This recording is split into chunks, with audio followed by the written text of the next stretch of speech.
राम राम भाई माने जय Shri Ram. Welcome to our channel Jyoti world blogs. मु आपण प्रिय काम करिवार पूर्व दुखर विषय जे सारा देश आज दुखित, सारा पश्चिम जहाँ आज दुखित, कोलकाता जहाँ आज मर्माहत।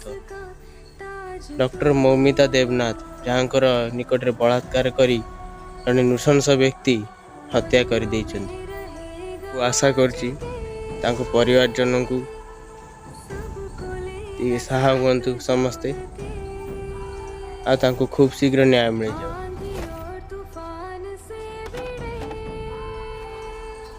आम भारत वर्ष रे नारी को एक गुरुत्वपूर्ण भूमिका दिया है। नारी को सम्मान, नारी को श्रेष्ठत्व एवं नारी को समस्त प्रकार पदमर्यादा रे घोषित कराई। किंतु आज से नारी अवहेलित, निष्पेषित। कहीं पुरुषर समस्त गर्व, अहंकार, ईर्षा, लोभ, कामना, वासना सबू नारी को ऊपर बल प्रयोग कहीं करा जाउछि। नारी कौन गोटे भोगर जिनस ना गोटे खेलना, ताकू एंदी खेली फोपाड़ी दिया जीवो, ता संगे जहाँ ता करे दिया जीवो। खाली कली जुग नु जुग जुग धरी नारी उपरे पुरुष अत्याचार करी आसी अछि। किसी दुष्ट व्यक्तिर पुरुष माने नारी उपरे बल प्रयोग करिया पई, नारी उपरे अधिकार जाहिर करिया पई नारी मानक उपरे बल प्रयोग करिके आछंती। तो जो निकट रे सारा देश मर्माहत, सारा विश्व मर्माहत, दुखित समस्ते एपरी निंदनीय घटना आउ थे देखा मिली 2024 रे कोलकाता रे जड़े मेडिकल स्टूडेंट बा junior doctor Paschimbanga R G Kar hospital जड़े junior doctor Moumita Debnath, training doctor भी कही पारती, डॉक्टर ट्रेनिंग नौते मात्र 31 वर्ष होता। तेबे से डॉक्टरी पाठ पढ़ी ट्रेनिंग नौते केमती रोगी मानक भल से सेवा करें एवं तांको डाक्तरी विद्या माध्यम रे रोगी मानक भल से सेवा करें एवं देश को रोगमुक्त करी गढ़ी तोलिबारे सहायता करेंगे। तो ये स्वप्न तांको स्वप्न ही रहीगला। तो से ट्रेनिंग डॉक्टर को जड़े नृशंस व्यक्ति, नृशंस तो असी नृशंस कही पारिबा, एमिति भाबरे मारिची से राक्षस बलात्कार करिकी, ताहा अति घृण्य आउ अति निर्मम दृश्य। समय राति 2 घटिका।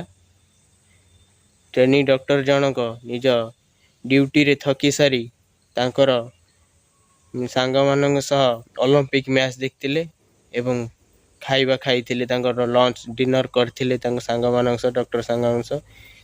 आ सेठी तापर से जेतेले तांको रूम को सोया को जाइछन, तांको रिसेप्शन रूम को रेस्ट न करिया पई, कारण 36 घंटा काम करी थकी जाइंदे ना। सेते बेले एई राक्षस जनक ता ना संजू रय से आसतिला, रूम को पसिला।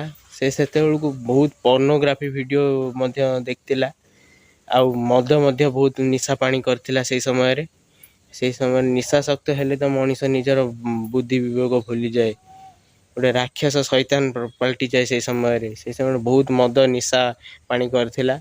तो से रूम को पसिला, आ तापर बहुत जगह बाड़िया पिटा करला, जगह सब खेत से चारि अंग प्रत्यंग खेताक्त करदेला। आउ डॉक्टर मौमिता देवनाथ को बहुत निर्यातना देला, शारीरिक निर्यातना, तांको बहुत अंग प्रत्यंग काटिकुटी पकईची, तांको चश्मा को मध्य आघात कला, तांको अंध कर देवा चेष्टा कला, किंतु सी तांको बेकर हाड़ को भी भांगी देला, एमती भाव मारला। आ तांको जंघ 2 गोड़ धरी फाड़ी देला।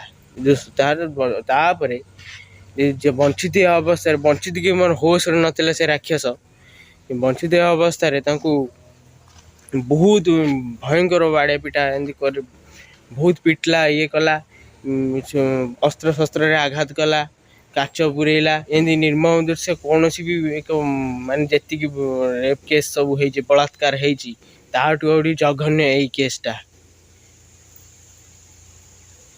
एमती भाव करला। ତାଙ୍କ ଆଖି ଯେଉଁ ଚଷମାକୁ ବାଡ଼େଇଲା, ସିଏ ଚଷମାକୁ ବାଡ଼େଇଲା ଯେତେବେଳେ ତାଙ୍କ ଆଖି ଚଷମା କାଚ ପଶିଗଲା, ଆଖି ତାଙ୍କ ନଷ୍ଟ ଗୋଟେ ହେଇଯାଇଥିଲା। ଆଉ ତାଙ୍କ ବହୁତ ଜାଗା ଦେହ ମୁଣ୍ଡ ଚାରିଆଡ଼େ କ୍ଷତ ବିକ୍ଷତ କରିଦେଇଥିଲା। ହାତ ଫାତ ସବୁ ହାଡ଼ ଫାଡ଼ ଶରୀର ଭାଙ୍ଗି ଦେଇଥିଲା। ତ ଏମିତି ଭାବରେ 40 ମିନିଟ୍ ଧରି ଦୁଷ୍କର୍ମ କଲା। ତାପରେ ତାଙ୍କୁ ନିର୍ମମ ଭାବେ ତାଙ୍କ ଶବକୁ ଫୋପାଡ଼ି ଦେଇ ତାଙ୍କୁ ଅଙ୍ଗ ପ୍ରତ୍ୟଙ୍ଗ ନଷ୍ଟ କରିଦେଲା। ଯେଉଁ ସଞ୍ଜୁ ରୟଙ୍କ କଥା କୁହାଯାଉଛି, ସଞ୍ଜୁ ରୟ ଜଣେ ଆଗରୁ ପୋଲିସ ବିଭାଗର କନଷ୍ଟେବଲ୍ ଥିଲେ।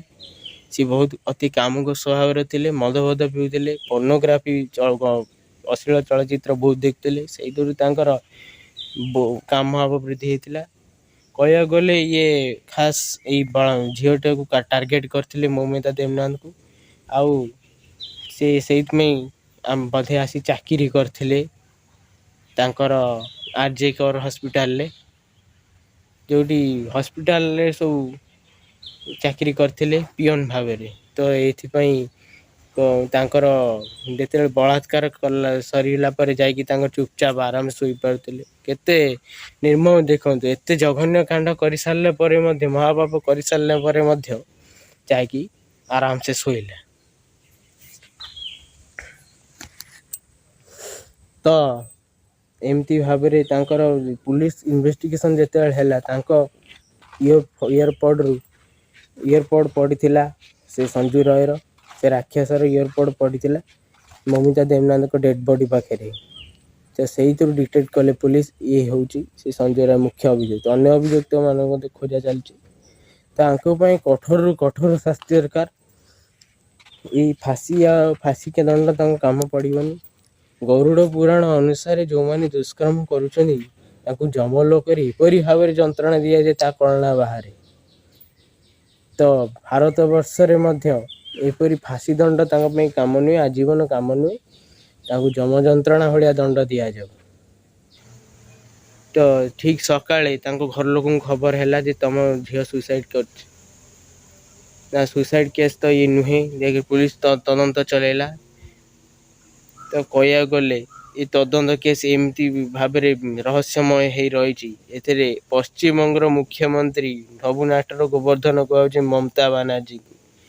ମମତା ବାନାର୍ଜୀ ତାଙ୍କ କର୍ମୀ ସାଙ୍ଗରେ ମିଶି, ଏଇ ସଞ୍ଜୁ ରୟ ବି ତାଙ୍କ କର୍ମୀ ବୋଧେ କୁହାହେଉଛି, ସେ କର୍ମୀ ସେମାନେ ସବୁ ମିଶି 40 ମିନିଟ୍ ଧରି ଦୁଷ୍କର୍ମ କରିଛନ୍ତି। ଯାହା ବି କୁହାହେଉଛି, ସଞ୍ଜୁ ରୟ ଯେଉଁ ଦୁଷ୍କର୍ମ କରିଛନ୍ତି, ଯେଉଁ ନିର୍ମମ କେସ୍ଟି କରିଛନ୍ତି ସିଏ, ତାହା ଗୋଟିଏ ମଣିଷର କାମ ନୁହେଁ। ଯେତିକି ଯାହା କରାହେଇଛି ଡକ୍ଟର ମୌମିତା ଦେବନାଥଙ୍କୁ, ଇଏ 10-15 ଜଣ ମିଶିକି କରିଛନ୍ତି। କାରଣ ତାଙ୍କ ଯେଉଁ ବଡ଼ି ପୋଷ୍ଟମର୍ଟମ୍ ପାଇଁ ପଠାଗଲା, ଆଉ ତାଙ୍କ ଫରେନ୍ସିକ୍ ଲ୍ୟାବ୍ ଟେଷ୍ଟରୁ ଜଣାପଡ଼ିଛି ତାଙ୍କ ଶରୀରରୁ 150 ଗ୍ରାମର ସ୍ପର୍ମ ମାନେ ବୀର୍ଯ୍ୟ ମିଳିଛି, ବୀର୍ଯ୍ୟ ଶକ୍ତି ମିଳିଛି ପୁରୁଷର। ଯାହାକି ପୁରୁଷର ବୀର୍ଯ୍ୟ ଶକ୍ତିର ମିନିମମ୍ ତାର 15 ଗ୍ରାମ ବୀର୍ଯ୍ୟ ପୁରୁଷ ଶରୀରରେ ଥାଏ ବା 20 ଗ୍ରାମ ଥାଏ। 150 ଗ୍ରାମ ଡାଉଟ୍ କରାଯାଉଛି। ବହୁତ ଲୋକ ଏମିତି କରିଛନ୍ତି, ମୋର ବି ଡାଉଟ୍। ବହୁତ ଲୋକ ଏମିତି ଭାବରେ ଦୁଷ୍କର୍ମ କରିଛନ୍ତି, ଯେମିତି 2012 ମସିହାରେ ନିର୍ଭୟାକୁ ଏକ ବସ୍ରେ କରାହେଇଥିଲା। ତାକୁ ତ ନିର୍ଭୟା ଦୋଷୀମାନଙ୍କୁ ତ ବହୁତ ବର୍ଷ ଲାଗିଗଲା। କ'ଣ ଭାରତର ନ୍ୟାୟ ବ୍ୟବସ୍ଥା ଏତେ ଦୁର୍ବଳ? ବହୁତ ବର୍ଷ ଲାଗିଗଲା। ସେ 14 ବର୍ଷ କାଳ ଜେଲରେ ରହିଲେ, କିନ୍ତୁ ବହୁତ ବିଚାର ବିମର୍ଶ ପରେ ରାଷ୍ଟ୍ରପତିଙ୍କୁ ମଧ୍ୟ ସେ ଆବେଦନ କଲେ। ତାଙ୍କ ଘର ଲୋକ ଲଢ଼ି ବଞ୍ଚାଇବା ପାଇଁ ଚେଷ୍ଟା କଲେ, ବହୁତ ତାଙ୍କ ଓକିଲ, କିନ୍ତୁ ଶେଷରେ ଧର୍ମର ଏଇ ଜୟ ହେଲା, ଆଉ ତାଙ୍କୁ ଫାଶୀ ମିଳିଲା। କ'ଣ ଭାରତର ନ୍ୟାୟ ବ୍ୟବସ୍ଥା ଏତେ ଦୁର୍ବଳ ଯେ 14 ବର୍ଷ ପରେ ଜଣଙ୍କୁ ଫାଶୀ ମିଳିବ? ଅନ୍ୟ ଦେଶ ମାନଙ୍କରେ ଦେଖନ୍ତୁ, କେଉଁଠି 4 ଦିନରେ ବିଚାର ସରିଯାଏ, କେଉଁଠି ସେଇ କ୍ଷଣି ତାଙ୍କୁ ଦଣ୍ଡ ଦିଆଯାଏ, କେଉଁଠି ଗୁଳି ମାରିଦିଏ, କେଉଁଠି ମୁଣ୍ଡ କାଟ ହେଇଯାଇଥାଏ। କିନ୍ତୁ ଏହିପରି ଭାବରେ ଯେଉଁମାନେ ଭାରତରେ ନ୍ୟାୟ ବ୍ୟବସ୍ଥା ଏତେ ଦୁର୍ବଳ, ସେଇଟା କହିହେବନି। ଅତି ନିନ୍ଦନୀୟ। ଆଉ ଗୋଟେ ଜଘନ୍ୟ ଅପରାଧ ପାଇଁ ଗୋଟେ ଦଣ୍ଡ ଆସୁ। ମୋଦି ସରକାରଙ୍କ ଯାହା ଅନୁରୋଧ, ଭାରତ ସରକାର, ମୋଦି ସରକାର ବି କହିଛନ୍ତି, ଆମର ପ୍ରଧାନମନ୍ତ୍ରୀ ମୋଦି, ଏଇ ଜଘନ୍ୟ ଅପରାଧ ପାଇଁ ଜଘନ୍ୟ ଦଣ୍ଡ ଉପଯୁକ୍ତ। କାରଣ ଦୁଷ୍କର୍ମ ହେଉଛି ଏକ ମହାପାପ।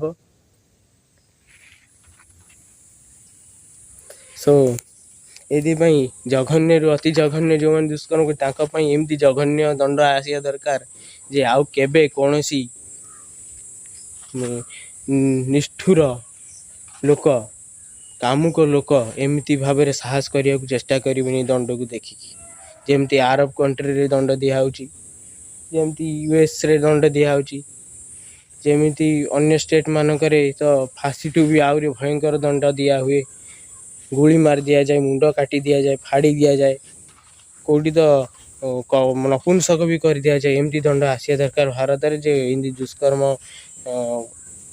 କରିବାକୁ କିଏ ସାହସ କରିବ ବା ଦୁଷ୍କର୍ମ ବା ରେପ୍ କେସ୍ କମିପାରିବ। ତ ଏମିତି ଭାବରେ ନିର୍ଭୟାକୁ ଏମିତି ଭାବେ ଦୟନୀୟ କରିଥିଲେ, ତାଙ୍କୁ ତ ସଜା ମିଳିଲା। ତାଠୁ ବି ଜଘନ୍ୟ ହେଇଥିଲା ପ୍ରିୟଙ୍କା ରେଡ୍ଡି, ତାକୁ ତ ଦୁଷ୍କର୍ମ କରିକି ହାଇଦ୍ରାବାଦରେ ହେଇଥିଲା ସେ କେସ୍ଟା। ତାଙ୍କୁ 6 ଜଣ ଏମିତି ଟ୍ରକ୍ ଡ୍ରାଇଭର ମାନେ ଦୁଷ୍କର୍ମ କରିକି ତାର ସାଇକେଲ ସ୍କୁଟି ଟାୟାର ପଙ୍କଚର କରିଦେଇଥିଲେ, ଆଉ ତାକୁ ଦୁଷ୍କର୍ମ କରି ଜଘନ୍ୟ ଭାବେ ଜିଅନ୍ତା ଜାଳି ଦେଇଥିଲେ। ତ ସେମିତି ଭାବରେ ଡକ୍ଟର ମୌମିତା ଦେବନାଥକୁ ଆହୁରି ଜଘନ୍ୟ କରାହେଇଛି, ତା କହିହେବନି। ମମତା ବାନାର୍ଜୀଙ୍କ ହାତ ମଧ୍ୟ ଅଛି। ମମତା ବାନାର୍ଜୀଙ୍କୁ ସମସ୍ତେ ପଶ୍ଚିମବଙ୍ଗରେ ବିରୋଧ କରୁଛନ୍ତି। ମମତା ବାନାର୍ଜୀଙ୍କୁ ଇସ୍ତଫା ପତ୍ର ଦେବା ପାଇଁ ସାରା ପଶ୍ଚିମବଙ୍ଗ ଦାବି କରୁଛି, ସାରା ଭାରତ ଦାବି କରୁଛି। ତାଙ୍କ ଶାସନ କାର୍ଯ୍ୟ ଏତେ ଭଲ, ଶାସନ କାର୍ଯ୍ୟ ଜମା ଭଲ ନୁହେଁ। ତାଙ୍କ ଶାସନ କାର୍ଯ୍ୟରେ ଯଦି ଏମିତି ଜଘନ୍ୟରୁ ଜଘନ୍ୟ ଅପରାଧ ହେଉଛି, ମା ଭଉଣୀ ସୁରକ୍ଷିତ ନାହାନ୍ତି, ଲୋକମାନଙ୍କ ଅତ୍ୟାଚାର ହେଉଛି, ଆଳୁ ସଙ୍କଟ ଦେଖାଯାଉଛି, ଖାଦ୍ୟ ସଙ୍କଟ, ତାହେଲେ ସେ କିଭଳି ଭାବରେ ମୁଖ୍ୟମନ୍ତ୍ରୀ ସେ କଥା ଭାବିଲେ ଆଶ୍ଚର୍ଯ୍ୟ ଲାଗୁଛି। ଯେଉଁଠି ପ୍ରଜା ଶାନ୍ତି ନାହାନ୍ତି, ରଜା କେମିତି ଆରାମରେ ରହିବ? ତେଣୁ ତାଙ୍କୁ ଇସ୍ତଫା ଦାବି କରିବାକୁ ସମସ୍ତେ ଦାବି କରୁଛନ୍ତି। ଆଉ ଜଣେ ଭଲ ସୁଶାସନକର୍ତ୍ତା ପଶ୍ଚିମବଙ୍ଗରେ ବସିବେ ଯେ ମା ଭଉଣୀଙ୍କ ଇଜ୍ଜତ ସୁରକ୍ଷିତ ରହିପାରିବ। ତ ଏହିପରି ଭାବରେ ଯେଉଁ କାଣ୍ଡଟି ହେଲା ଏଥିରେ ହାତ କରାଇ ଯାହାକି କର୍ମୀମାନେ କରିଛନ୍ତି, ମମତା ବାନାର୍ଜୀ ମଧ୍ୟ ଚୁପ୍ ଅଛନ୍ତି, କିଛି କହୁନାହାନ୍ତି। ମାନେ ତାଙ୍କର ବି କିଛି ସମ୍ପୃକ୍ତି ଅଛି କଲିକତାରେ ଯେଉଁ ଏମିତି କାଣ୍ଡଟା ହେଲା। ତ ମୌମିତା ଦେବନାଥଙ୍କ ପାଇଁ ସାରା ଭାରତ ଆଉ ସାରା ପଶ୍ଚିମବଙ୍ଗ ନ୍ୟାୟ ମାଗୁଛି, ତାଙ୍କ ପରିବାରକୁ ସହାନୁଭୂତି ଦେଉଛି, ଯେ ଧୈର୍ଯ୍ୟ ଦେଉଛି, ଭଗବାନ ତାଙ୍କୁ ଧୈର୍ଯ୍ୟ ଦିଅନ୍ତୁ ତାଙ୍କ ସହିବାର। ଏମିତି ଭାବରେ ଏ ନିର୍ମମ କାଣ୍ଡ ହେଇଛି, ତାଙ୍କୁ ଉପଯୁକ୍ତ ନ୍ୟାୟ ମିଳୁ। ଆଉ ଯେ ସଞ୍ଜୁ ରୟ ଆଉ ଅନ୍ୟାନ୍ୟ ଅଭିଯୁକ୍ତ ଯେଉଁମାନେ ଅଛନ୍ତି, ଯେଉଁମାନେ ମୌମିତା ଦେବନାଥଙ୍କୁ ଏମିତି ନିର୍ଣ୍ଣଯାଏ ଯଦି 14 ବର୍ଷ 15 ବର୍ଷ ଏମିତି ରଖେଇ ଦିଆଯାଏ, ତାହେଲେ ଭାରତ ନ୍ୟାୟ ବ୍ୟବସ୍ଥା ଆଉ କ'ଣ ରହିବ? ଦୁନିଆ ବହୁତ ଲୋକ ଏମିତି ରେପ୍ କେସ୍ କରି ଖସିଯିବେ। ତ ଆହୁରି କଠୋର ଦଣ୍ଡ ମିଳୁ, ଖୁବ୍ ଶୀଘ୍ର ଦଣ୍ଡ ମିଳୁ। ସବୁଠୁ ଲଜ୍ଜାର ବିଷୟ ହେଲା ଏହି ଘଟଣାଟି ଅଗଷ୍ଟ 15 ଭାରତର ସ୍ୱାଧୀନତା ଦିବସ ଦିନ ଘଟିଥିଲା। ଲାଗୁଛି ଆମ ଦେଶ ପୁଣି ପରାଧୀନ ହୋଇଯାଇଛି। ଏହିପରି ଭାବରେ ମୋର ଆଶା ଯେ ଭାରତବର୍ଷର ମା ଭଉଣୀମାନେ ଆଉ ସମସ୍ତ ନାରୀମାନେ ସୁରକ୍ଷିତ ରୁହନ୍ତୁ ଏ କାମୁକ ଲୋକଙ୍କ ଦୃଷ୍ଟିରୁ, ପ୍ରକୃତିରୁ। କାରଣ ଏପରି ଲୋକ ସମାଜରେ ଏମିତି ବହୁତ ଅଛନ୍ତି ବା ଆଗକୁ ବହୁତ ଭାବରେ ସୃଷ୍ଟି ହେବେ। ଏଇମାନଙ୍କୁ ଉଚିତ ଶାସ୍ତି ଦିଆଯାଉ। ଯେଉଁମାନେ ସବୁ କରିବେ ବା କରିବାକୁ ଭାବୁଛନ୍ତି ସେମାନେ ସତର୍କ ହୋଇଯାଆନ୍ତୁ ଯେ ଆଗକୁ ଏମିତିଆ ଭୁଲ କେବେ କରିବେନି, ବି ମା ଭଉଣୀମାନଙ୍କୁ ସମ୍ମାନ ଦେବେ।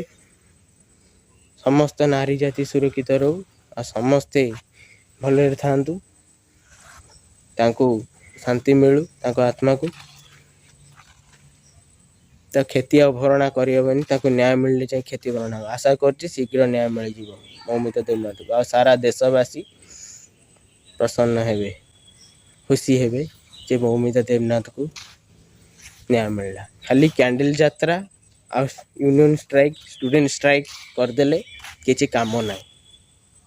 ଆଙ୍କୁ ଫାଶୀ ଦେଲେ ହିଁ, ଫାଶୀଠୁ ଆହୁରି ଜଘନ୍ୟ ଅପରାଧ ପାଇଁ ଦଣ୍ଡ, ଜଘନ୍ୟ କ୍ରୂର ଦଣ୍ଡ ଦେଲେ ହିଁ ସମସ୍ତଙ୍କୁ ନ୍ୟାୟ ମିଳିବ ଯେ ଆମ ଜଣେ ଭଉଣୀଙ୍କୁ ନ୍ୟାୟ ମିଳିଲା, ସେ ଦୋଷୀକୁ ଏପରି କଠୋର ଦଣ୍ଡ ହେଲା। ସେଇଥିପାଇଁ